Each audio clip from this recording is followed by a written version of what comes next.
po yung bago lumang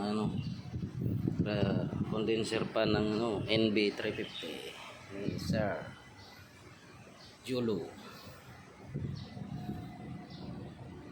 Palitan na, dipokpok na itong luma.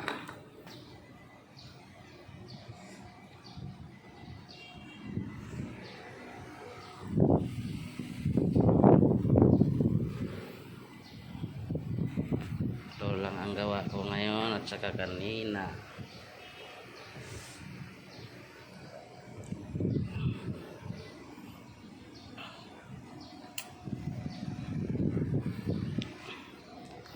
Thank you God.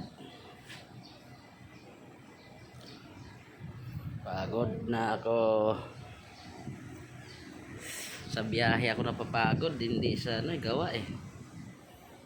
Sa gawa, mabilis lang ibaklas ikabalik.